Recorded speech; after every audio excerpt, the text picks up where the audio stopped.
Some stories don't need sudden scares to give us chills. Sometimes true terror lies between the lines, in the little omissions, in the silences that weigh heavier than any spoken word.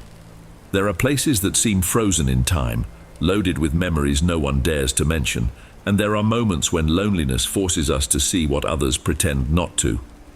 The story you're about to hear is one of those. Good evening, Don. My name is Katie.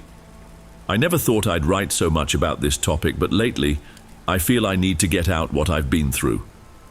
About 6 years ago, when I was 13, I lost my mother unexpectedly. It created a huge void in my life, a pain I still feel to this day. With no other close relatives, I was sent to a distant uncle's house in a rural part of West Virginia, someone I knew almost nothing about, but in whom I placed all my hopes because I had no choice. His name was Eustace.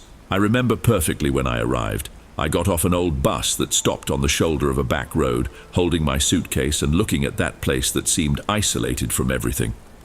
The house was far away and I had to walk down a dirt path. I kept trying to convince myself it would be fine. After all, they were my family. Even so, I felt a growing tightness in my chest. The house was large but looked abandoned. It had a sense of neglect, as though time had frozen there. The windows were small, letting in very little light. The outer walls had cracks that looked like grey veins. When I stepped onto the porch, I got a flutter in my stomach. Even without knowing what awaited me, something warned me to be careful. I knocked on the door and it opened with a loud creak. My uncle was standing there waiting but showed no enthusiasm. He didn't ask how my trip was or if I needed a drink of water. He just said, "Come in already."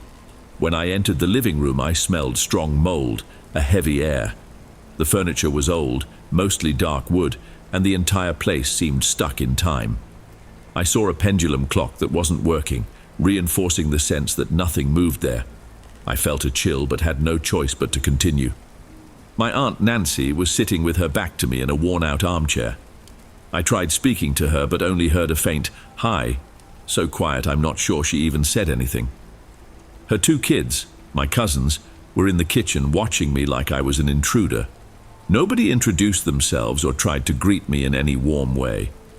At that moment, I missed my mother even more, because she had always been affectionate with me. But I swallowed my sadness and tried to stay calm, hoping that over time things would improve. My uncle led me through dark hallways, passing closed doors I didn't dare open. The house had many offshoots, long corridors and more rooms than I could count. There were old paintings on the walls, portraits of stern-looking people, maybe relatives, but everything was so dusty that it was hard to make out their faces. Each step made the wooden floor creak and echo. We came to a narrow staircase, and he muttered that there was no other place to put me. He motioned for me to go up. I thought it was just a cluttered attic, but I realized it would be my bedroom.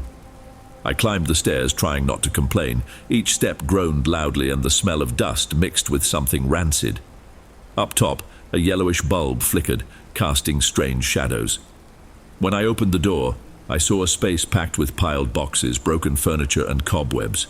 In one corner lay an old, torn mattress that smelled unpleasant.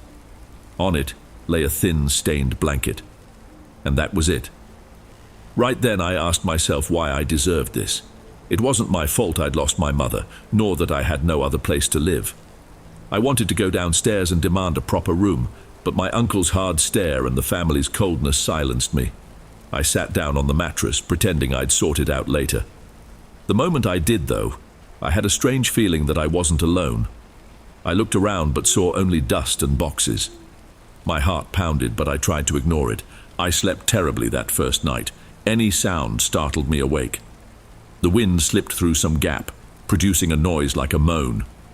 Sometimes I heard footsteps downstairs, but I didn't know if they were real or just my fear.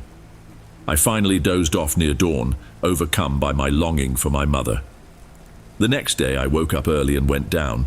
I found my uncle in the kitchen drinking coffee, my cousins eating toast, and my aunt washing dishes without acknowledging me. I tried to say good morning, but got only grunts in return. The mood was tense, like I was a burden. I sat quietly, and then my uncle said, "There's some bread if you want it." When I picked it up, I noticed it was scarce, almost measured out. I saw my cousins eating plenty, but I stayed silent, afraid to start any conflict. Afterwards, he told me to help my aunt in the kitchen, clean the yard and organize the old tool shed. He said I shouldn't be sitting around doing nothing. I spent the whole day doing what they told me to. While washing dishes, I felt my aunt glancing at me sideways, always with a stern face. My cousins would show up now and then, grab something, then leave laughing as if they were joking about me. That afternoon, I went to the yard, which had a worn wooden fence, and organized the shed full of old tools and paint cans. My uncle watched me from a distance, always with a look of disapproval. When night fell, they made me go back up to the attic right after dinner, which was simple and rationed. My uncle said in a harsh tone, "Go upstairs and stay there. We don't want anyone wandering around the house at this hour." I felt anger and humiliation, but was too scared to fight back. So I went up. The attic seemed even darker. I propped a rickety chair against the door because, besides fearing my family, I sensed that eerie presence again. And in the middle of the night, the noises returned. Footsteps, creaks, whispers. It sounded like someone calling my name, but distorted. I was paralyzed with fear, but there was nowhere to go. I ended up sleeping near dawn and woke up exhausted. My cousins laughed. My uncle kept assigning me grueling chores, and when I complained the shower was only cold water, they just said, "That's your problem, fix it yourself." I felt less like a guest and more like a nuisance. I wanted to run away, but I had nowhere to go. Over time, I noticed the house had something mysterious about it. One day, tidying boxes in the attic, I found an old notebook with a torn cover. On the first page, written in childish letters, was the name Clarice. My heart raced. I remembered once dreaming about a girl who murmured that name. I began reading her notes. They were confusing, talking about noises in the night, the feeling of being watched, a constant fear in that place. It seemed she too had been forced to sleep in the attic. I got goosebumps thinking how another girl had lived through this. Why had nobody ever mentioned her? Did my aunt and uncle know about the notebook? Or had it happened before they lived there? That night I couldn't get Clarice out of my head. I blocked the door with the chair as usual, but the tension only grew. Days dragged on. I cleaned, cooked, tried not to make trouble. I watched my aunt and uncle's reactions closely. Sometimes I'd notice my aunt looking at me with something like fear or guilt. One afternoon, while I was clearing out a cluttered room, I heard my cousins arguing outside. I caught fragments like, "Oh, she can't find out. If she knew, she'd run away." A cold dread washed over me. What were they hiding? One night, I came across a yellowed newspaper clipping about a girl who died in that house. Her name was Clarice H. Thompson. It said she'd been found lifeless in a mysterious way, and that the police had investigated but didn't conclude anything. I was in shock. If Clarice died there, why was it all kept secret? I also found children's clothes, broken dolls, old photos, all dusty, and it gave me chills. The attic's light bulb flickered more and more.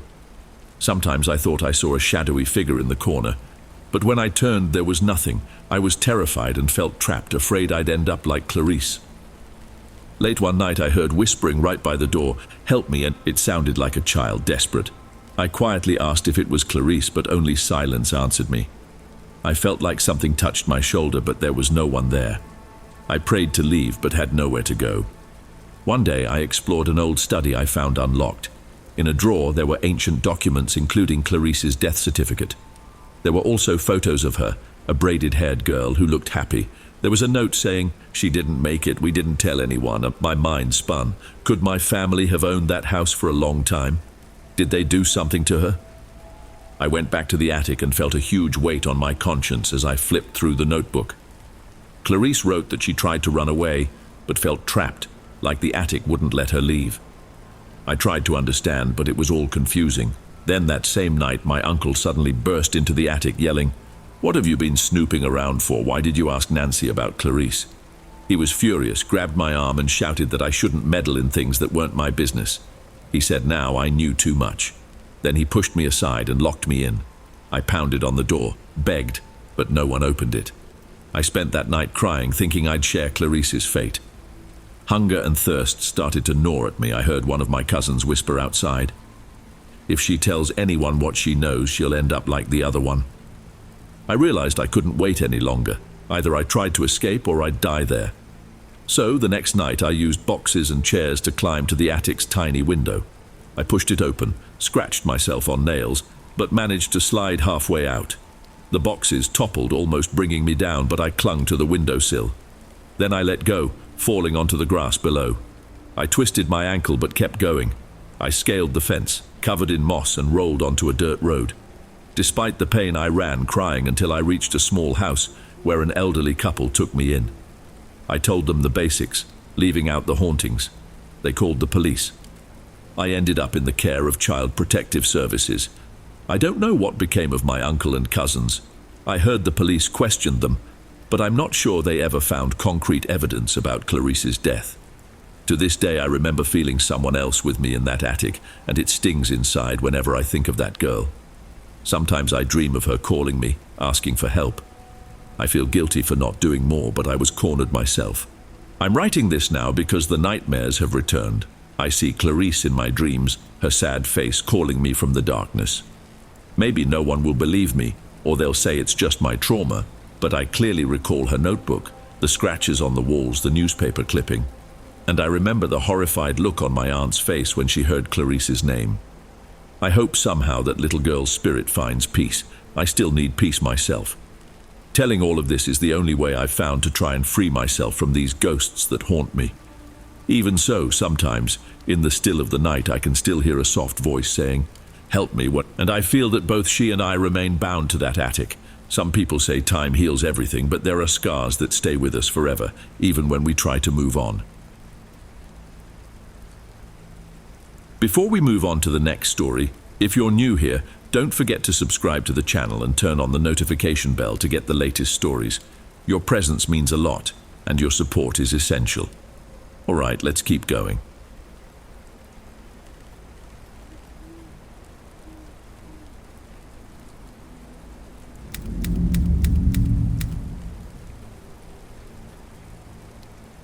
Hi Dom, my name is Daniel, I'm 27 years old, and I'm writing because I feel the need to get a huge weight off my chest.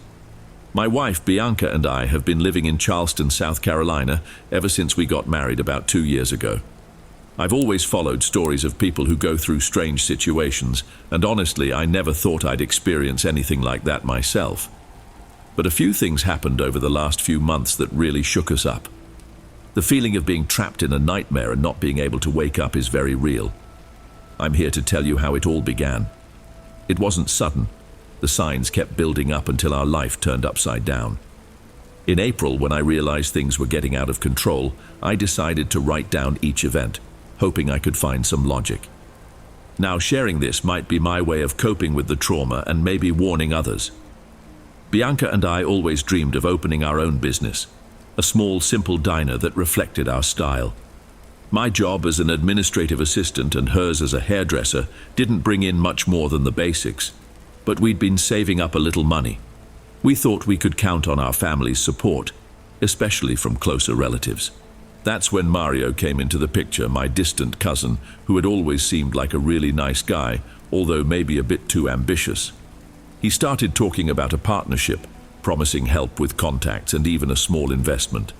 At first we were excited. Nowadays I'd give anything not to have accepted his offer. We were about to sign the lease on a small commercial space when the owner suddenly backed out, claiming he'd heard strange stories about us. I was confused because we'd always been considered good payers, without any large debts. Then the rumors started, people saying Bianca wasn't professionally reliable, that I was up to my neck in debt. These were very specific rumors that spread far too quickly. It felt orchestrated, and I was almost sure it came from someone who knew us well. I tried to explain, but the more I talked, the less people believed me. I started wondering if I was getting paranoid, but it was obvious something was really off. The first fights between Bianca and me began around this time, purely from stress. Her clients were disappearing out of nowhere. I couldn't get in touch with the owner of the space we'd almost leased. Everything felt heavy at home, and we even started having health issues. I wasn't sleeping well and would wake up in a cold sweat, not really understanding where I was. During one argument, Bianca asked if I didn't find it odd that Mario vanished exactly when all this trouble started. Even though I tried to give him the benefit of the doubt, her words stuck in my head. I tried reaching him by phone and text messages but got no response. He would read my messages but never replied. We decided to go see him in person, but the reception was awful. Aunt Denise, his mother, answered the door with a clearly uncomfortable expression, telling us Mario wasn't there, even though his car was parked right out front. The feeling that we had stepped into a place where we were no longer welcome was terrible. We left without any answers, and Bianca had her first violent migraine attack, something she'd never experienced before. To make matters worse, we found out another relative, also Mario's cousin, was spreading even worse stories about us. They were saying we had scammed people to raise money and that we owed half the world. I could hardly believe it, but people seemed to buy that story without question. Bianca started feeling weak and fainting suddenly at the salon. Clients got scared and kept their distance, as though there was a dark cloud hanging over us. That's when we began thinking about the evil eye, envy, maybe even a curse, though I'm usually pretty skeptical. Bianca, trying to find any way to improve things, suggested visiting a local healer. I admit I was skeptical, but I also felt we needed help. I remember the older woman looking at me and Bianca and asking us to sit down. She said she sensed blocked energies and warned us to be careful with people who approach with easy smiles. That got me thinking. I started mentally reviewing every conversation I'd had with Mario, looking for signs he might be doing something to harm us. Bianca, in turn, started having nightmares again, saying she saw a hooded figure in the house. I tried to rationalize it, saying it was probably stress and insomnia, but deep down, I also had a bad feeling. A friend of ours, David, came to warn me that Mario was telling people I was dangerous and that I had gotten mixed up with loan sharks. He asked if there was any truth to it, and I was dumbfounded by how outrageous it sounded. I asked him to stand by us and refute these lies. Even so, I sensed David was a bit uneasy, as if he didn't want to get dragged into a family feud. I felt incredibly isolated, decided not to give up and scheduled a meeting with someone I knew at City Hall to see if he could suggest a different spot for our diner, or at least help clear up this bad impression. The night before that meeting, I woke up to Bianca crying, sweating, saying she saw shadows moving in the bedroom. I was shocked because, even if it was just her nerves, the way she reacted seemed very real. I went to the meeting alone since Bianca was completely drained. The acquaintance at City Hall changed his attitude and refused to get involved. He said he'd heard some complicated stories about us and preferred not to associate his name with ours. I came home feeling like a failure. When I arrived, I found a strange package in the mailbox with no return address. Inside, there was a black cloth wrapped around a small cracked clay doll, emitting a very strong smell, something between burnt and rotten. I threw it all away, but I couldn't help feeling a chill run down my spine.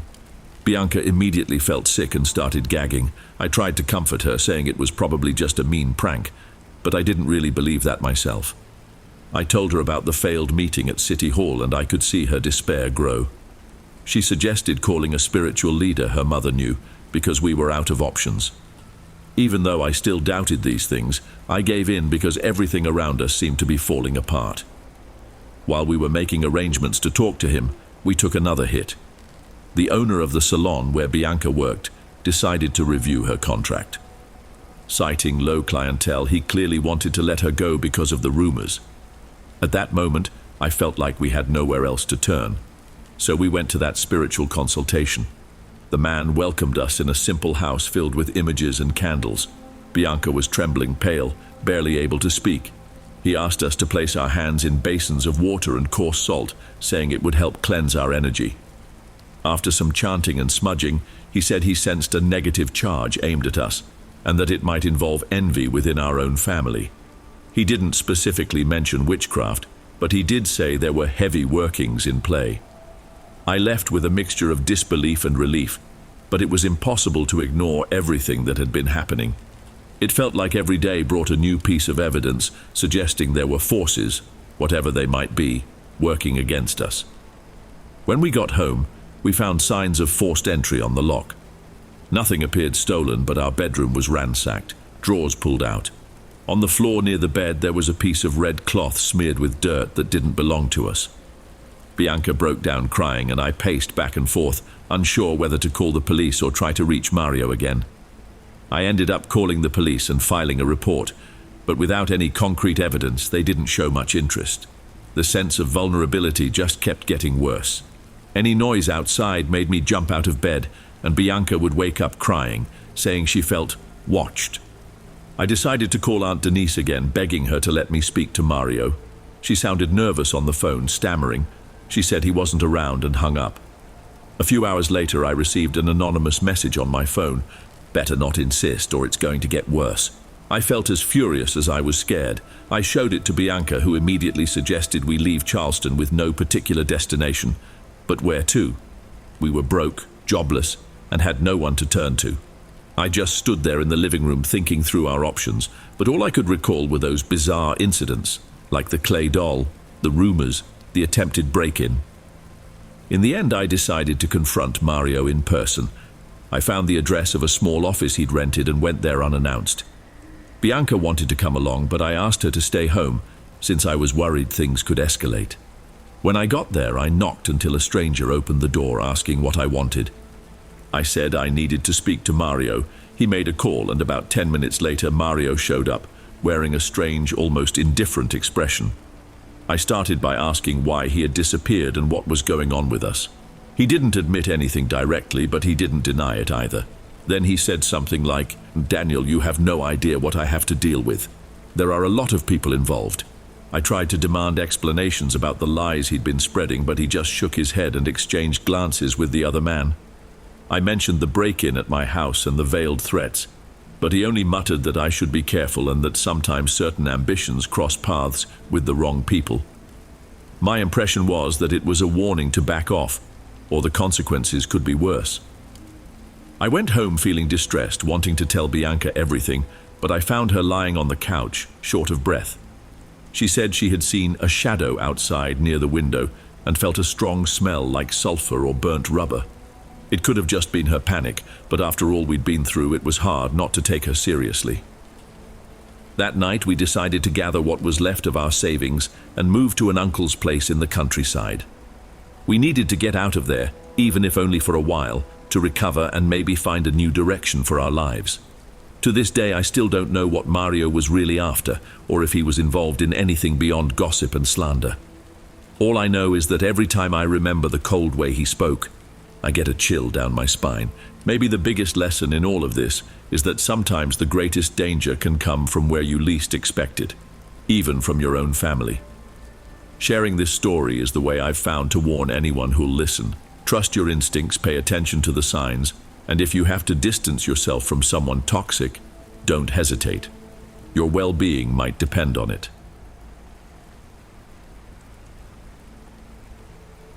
If you're enjoying the stories, don't forget to leave a like. It really makes a difference. Okay, let's continue.